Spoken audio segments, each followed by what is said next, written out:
Hello everyone, welcome, thank you for joining me. Today is another section in our wonderful series around educating procurement leaders on the power of AI, both generative and agentic. I'm delighted today to be joined by Erik Oberländer, one of the founders of Delvo. Erik, welcome, thank you for joining me. Thanks for having me, great to be here. So Erik's got a very interesting business which he's going to talk about today at Delvo. And before we start and jump into that, Erik, perhaps give us a little bit of your background, because that's really important to this journey that you're on with your organisation. Tell us about your own career today, please. Yeah, of course. Again, thanks for having me. Actually, my journey in the world of procurement started 7-8 years ago in the world of procurement consulting, where just 2 months after joining, I found myself into a small conference room with a Chinese supplier close to Shanghai and Suzhou, and a Chinese buyer next to my side, hustling back and forth, basically in a supply negotiation. My first supply negotiation, where I didn't get anything, and not just because of the language barrier, but generally because it was my first time really going back and forth with a supplier, and seeing how all that preparation work actually yielded results. Buyer came to me after the negotiation and told me, Erik, we overachieved our target, and because of you. And I was like, hey, how is that possible? How could we get there? And he told me, because you did everything I always want to do but don't have the time to do. So from a consulting perspective, I supported him and the entire team in going through the contracts, going through the spend, doing the benchmarking, looking at the competitive landscape, everything related to that. And that's the first time when I really realized, first of all, how immensely complex procurement and the challenges and the entire supply chain landscape is. First of all, and second of all, I realized for the first, but definitely not the last time now over the past 7 years, how time limited most procurement professionals are. That it is really about so much operational work. And I saw that over and over again across geographies, across company sizes, across indirect and direct, and across industries. Like almost everywhere, procurement teams want to work strategically, want to work proactively, but are often really in the proactive work. So after doing that over and over again for the past 7 years, I decided, okay, how can I turn myself into an agent, basically? How can I now leverage these technologies in order to solve these challenges? And that's what we are doing with Delvo, basically building a platform supporting strategic procurement teams with the power of AI, with the power of agents. Great, thank you for that. We'll delve into more as we progress. So, listen, we saw each other last week at DPW in Amsterdam, and it was a very, very busy week for you, and your message is really resonating strongly with the market. If you go on delvo.ai, it says the only AI native procurement intelligence agent. Can you just sort of tell us what that really means? I know you sort of already touched on that with what you just said. Yeah. It's just sort of in simple terms, what does that really mean? What does the tool do? Yeah, so it's really about bringing all the insights together and turning insights into actions. So maybe you should update on also the website, going to more like action agent, or then beyond, on our latest updated slides, we call it like the agentic platform for strategic procurement. Right. Because we started always with a vision of going deep into actions, going deep into strategy.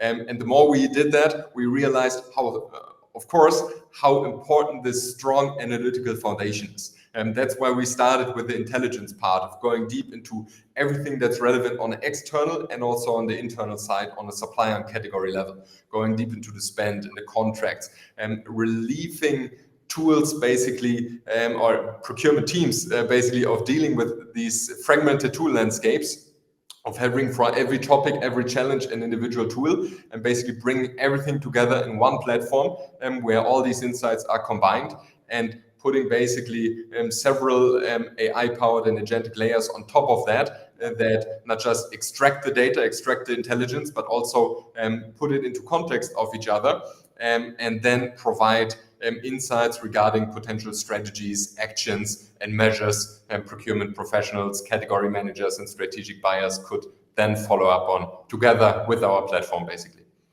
And one of the ways it does that, I understand, is that you can turn relatively simple prompts, and obviously that's a skill that everyone's trying to develop themselves in terms of prompt engineering, even context engineering, of course, now.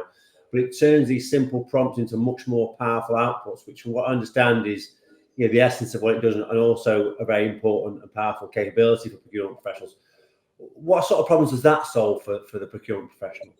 Yeah, what I've seen quite a lot is now people first of all thinking a lot when looking at like AI. Many people think about chatbots, ChatGPT as the main driver, or now Microsoft Copilot basically, and of course that requires a lot of prompting in order to extract the insights you're looking for.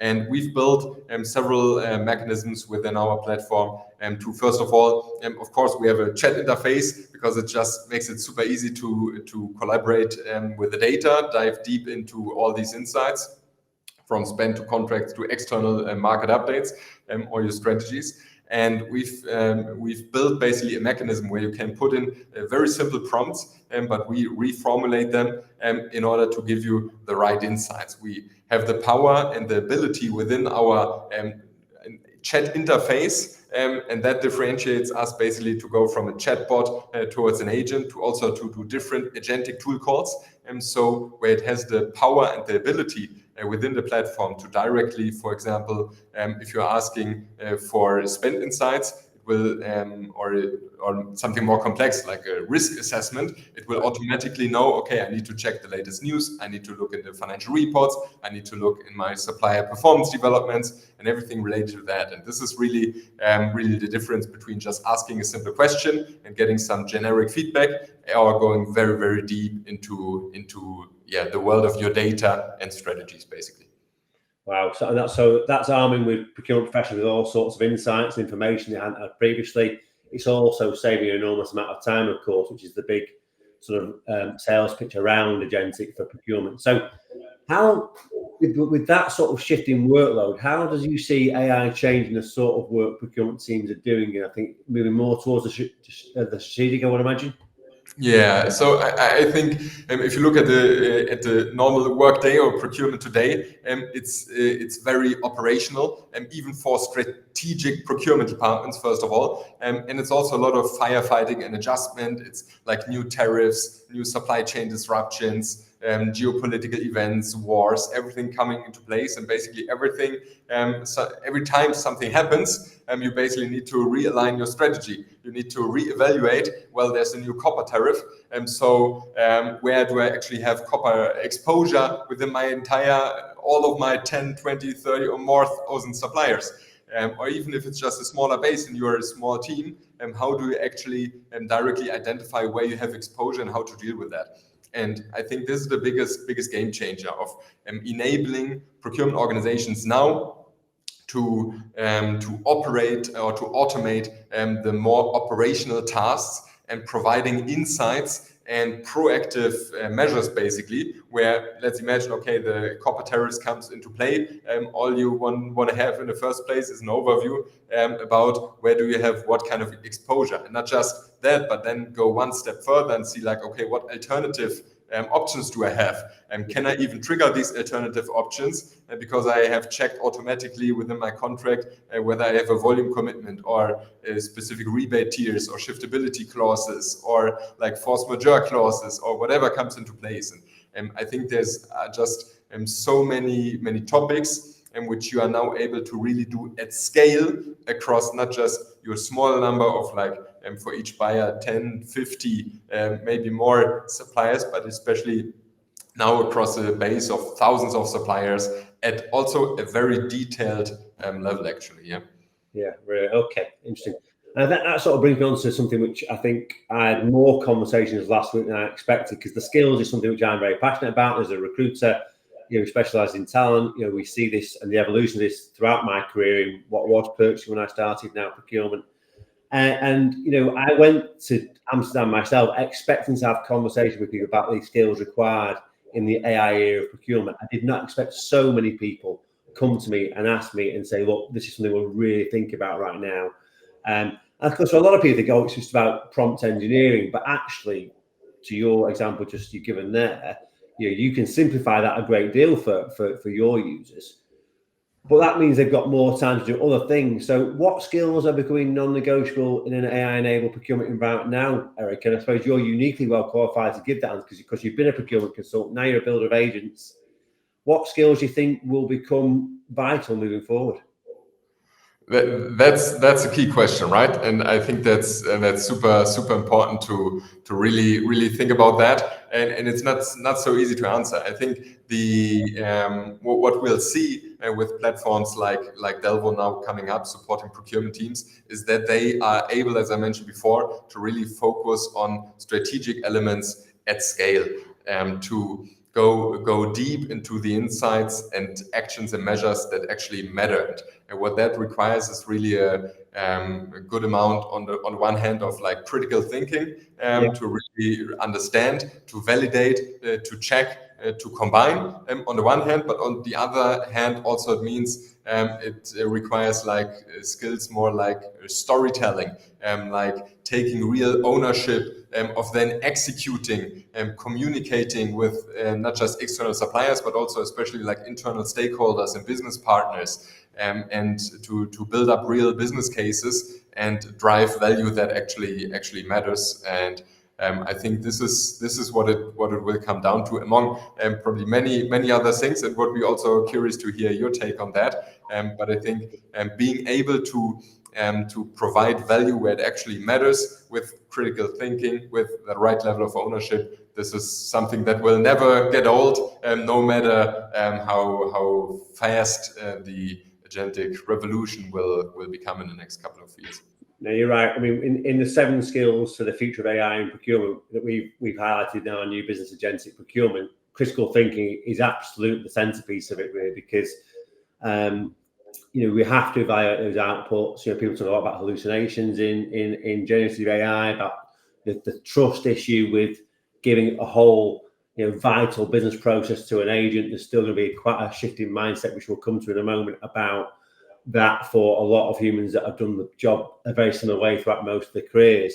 But I think critical thinking is a really fascinating part, because I think a lot of people assume that younger people will be better able to use AI tools than my generation, for example.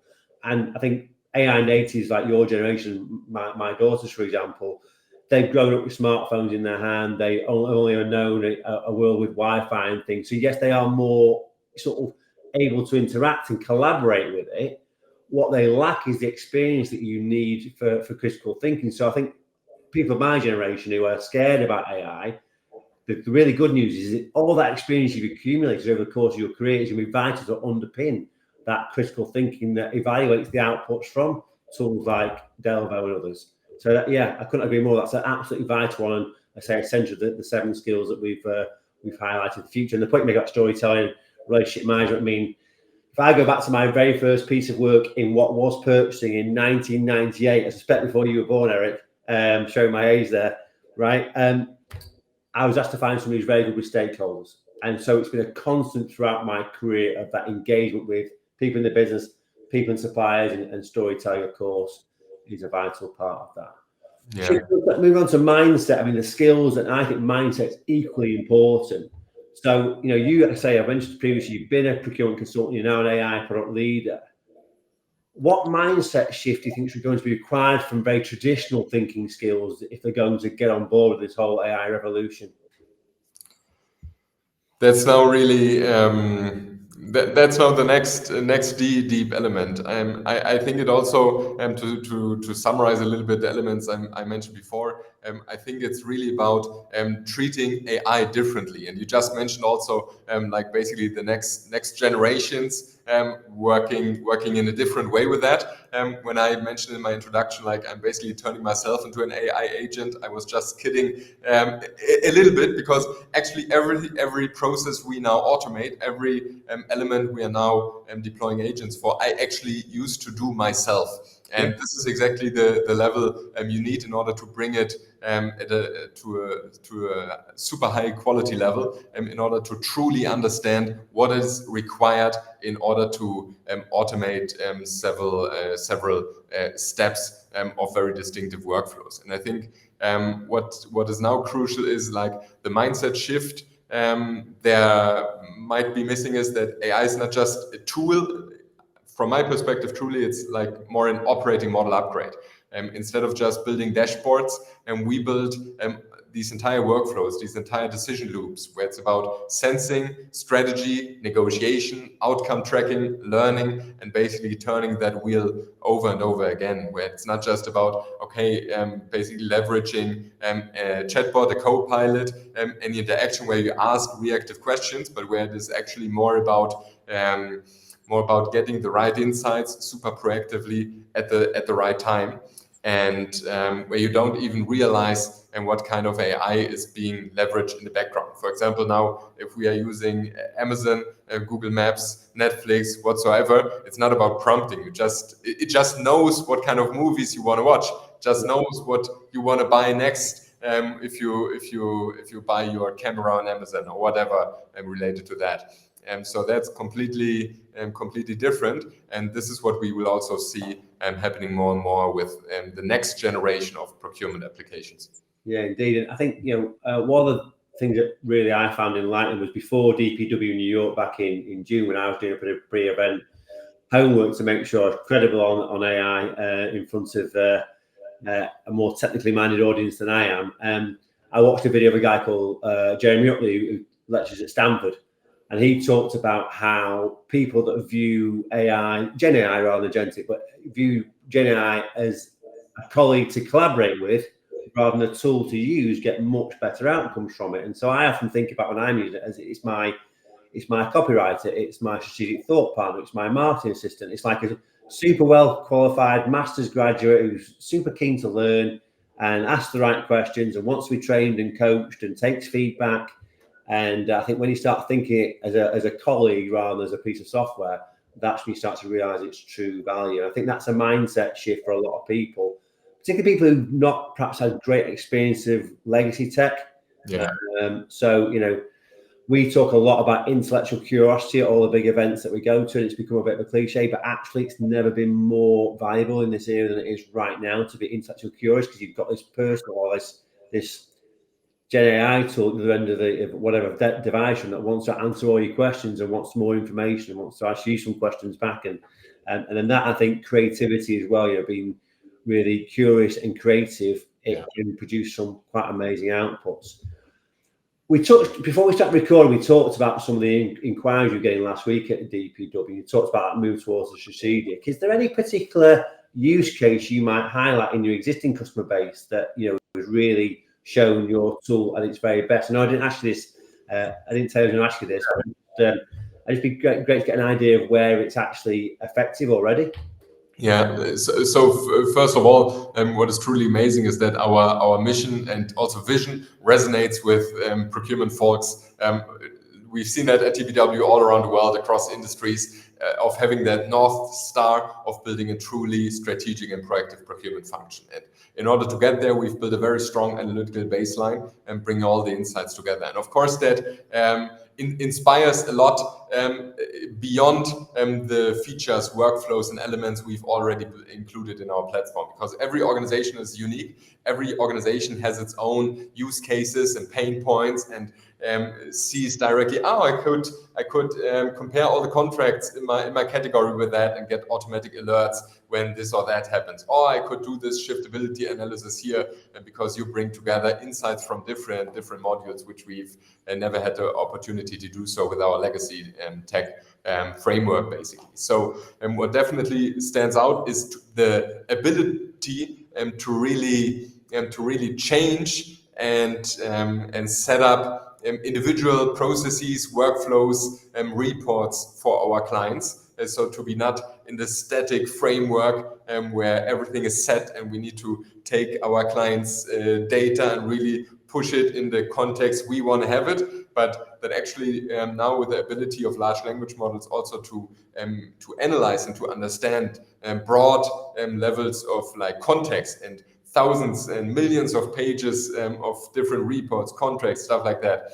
It all gets so much easier to set up a structure where you have the right flexibility to tackle very individual challenges. So that's definitely the first part. And then beyond that, I think especially everything related to our setup regarding the development of very strong strategic negotiation playbooks, which of course is what every measure, every idea, every topic in the end turns somewhat in like a supply negotiation, where it will be discussed and negotiated, agreed upon with the individual supplier.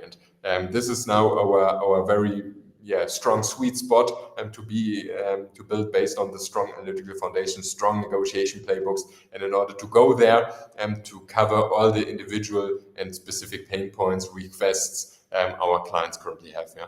Interesting, thank you. And so if you think about all the conversations you had last week at DPW, for those procurement leaders who weren't lucky enough to attend the event, think about the questions you asked, the conversations you had. You've got people who are starting from the bottom in terms of AI.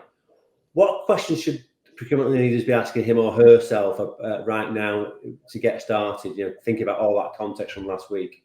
Yeah, that's a very good question. I think in the end it comes really down to thinking about, like, what do I want my strategic teams or my procurement teams in general to spend their valuable time on? What do I want them to focus on, to execute? What is really crucial? What is important? And what are they doing now, which does not yield any results or any outcomes or anything related to that? I think that's a key question. And one maybe interesting example regarding that, we're currently in the onboarding process of a Fortune 500 company, and where they force us through their process in their source to pay system. So I'm experiencing that right now as a supplier, and the emails I get are just full with mistakes, basically, that I first thought, okay, is that a true email or is that a scam almost? I got calls from the Eastern European call center to verify my identity, basically, and I picked up the phone, and they actually didn't respond, so I thought it was a real spam call. And today I got an email actually about them asking me why I'm not reachable to verify my identity.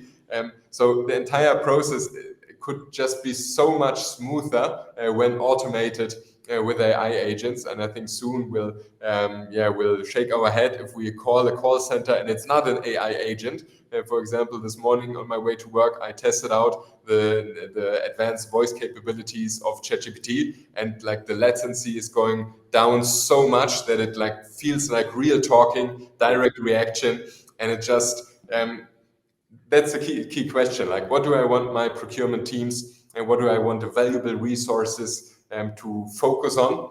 And it is the more strategic stuff. It is getting more proactive, getting more strategic, really driving business value, savings, of course, but everything related to that as well, securing supply.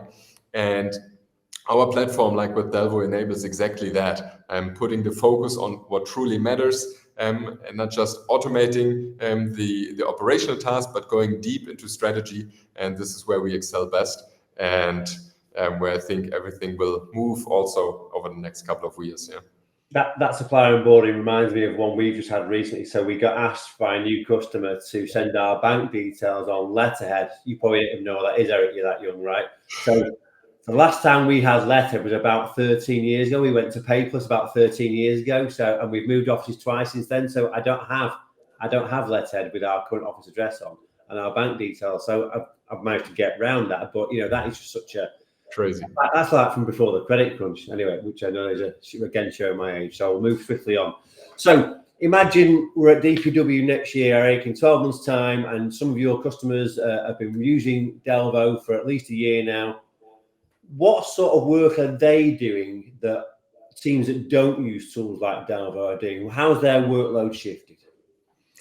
Oh, they're not jumping into their spend analytics tool, into their cost structure tool, into their contract tool, well, they're not doing that at the moment because it's just too complex, but they won't do that in the future for preparing high-stake negotiations, because they just look into Delvo, tells them, hey, your next critical contract is running out.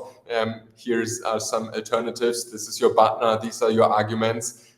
Gets them to a 95 negotiation preparation for the really strategic, valuable tasks in less than 3 minutes, which is currently the case, but hopefully then at a larger scale, with really challenging clients that drive us go to the next level week by week. And I think this is really what it comes down for in the end, to enable them to bring in their power at a strategic scale across their entire supplier base, fully proactive, fully strategic, and making their life easier day by day. Yeah. And I think for procurement departments that have constantly been tasked with doing more with less and are struggling with their workload and the impact on the organisation and the interaction with the organisation as well. This is why I think everyone's so excited about the whole concept. Yeah, we've got some challenges to educate the audience to understand how it fits in with existing technology and the skills and everything else, but it's not difficult to see why procurement feels like such an obvious sort of really fertile ground for Agentic AI, really, when you listen to that sort of talk. It's obvious, but I can tell you, like, now from builder's perspective, it's probably one of the more difficult places to build and deploy agents.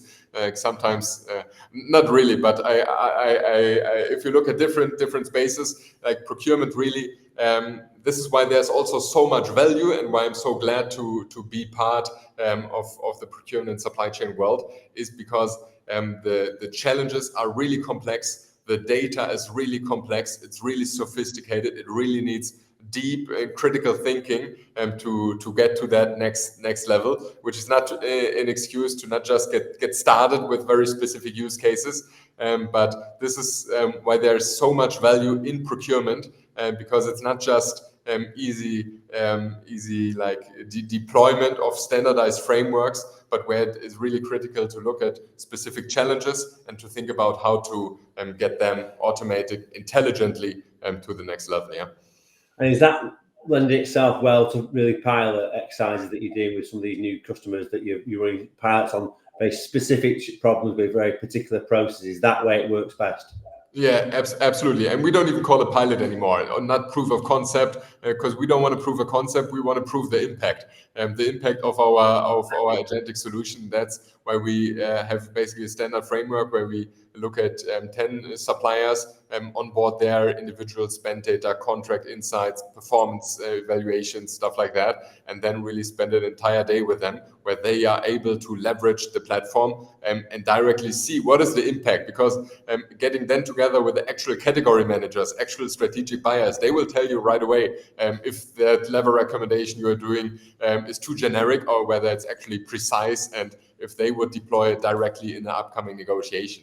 And this is really where the fun is, especially if you're doing it for negotiations that are coming up then after the joint workshop and proof of impact, where they can directly evaluate, hey, should I deploy it or not? And on Friday, actually, I had a great session where one of our hopefully soon to be customers, which we went through such a process, actually conducted afterwards a questionnaire initiative with their participating buyers, like 10 different really senior, really experienced category managers, and they've basically asked, hey, not just how do you like the usability, but very specifically, like, for what task do you see the impact, and how would you evaluate now the impact of the decisions? And the result was like a recommendation to buy the solution of like 4.8 out of 5 points. Which is quite which is amazing. Still looking to close the gap to like 5 out of 5, basically on that scale. But which is really important to directly work with the buyers, work with the category managers, and see how to solve their specific needs, right? Yeah, indeed. If it was a Google review on a restaurant, it was 4.8 stars. We'd all go in, Erik. So I think that's pretty good. But joking aside, I think that phrase "proof of impact," I really like that, because if you think about the conversation with the CPO going to the CFO, wanting that investment, proof of impact, that's much more powerful as part of a business case, and you're able to actually validate it. And that bringing the conversation back to the skills element, which is obviously my lens. We talk also to the lead about digital commercial acumen. What does that mean? That's about understanding the impact of your investments in technology. It's not just buying tech for tech's sake, or we need to clean our data. Everyone's got to do that, of course. But actually saying, okay, a few sort of steps down the line, what will the impact be in our organization? And so for leaders, I think that's a critical skill, which goes hand in hand with the sort of strategic thinking, which again, we talked on critical thinking earlier about evaluating those outputs. Okay, what do you do with them next? And where's that take you? So strategic negotiation, you've spoken about, supplier relationships, business relationships. It's all about understanding where these things come. And this is the real beauty of having that extra time, all those insights, and having streamlined processes and data and outputs that hopefully you can trust in the future. So all very exciting. So I think we've given our audience quite an education there, Erik. I'm very grateful for your insights and fascinating to hear, what you're doing there and how you're building it. So when you've got over the rush, everyone coming to you after DPW, if someone wants to get in contact with you and talk to you about what Delvo can do for their organization, what's the best way for people to get you, Erik? Absolutely. Just find me on LinkedIn and type in my name and Delvo, go to delvo.ai via the contact form directly. Feel free to book a demo and I'll personally walk you through our solution to share a couple of insights. I'm happy to then go to a proof of impact, directly prove what Delvo can do for you. So please feel free to reach out. Happy to continue the conversation and really appreciate you having me. Thank you so much for your time and the amazing questions. Yeah. No, thank you, Erik. It's my pleasure. I really appreciate you joining me as well. I think it's important that we all try to get together to try to spread the news. I mean, we all learned so much last week, but not everyone gets lucky enough to go there. And Erik's point about his demos, I believe they were very, very impactful last week for those what I heard around the exhibition hall. So I think that's well worth a look for anyone else. So if any of the things that you've raised in this conversation have impacted with you, please get in touch with Erik, or of course, everyone knows I live on LinkedIn anyway, so you can get me that way. But thank you all for watching. Love to hear from you. And Erik, thanks again. Really appreciate your time. Appreciate it. Thanks.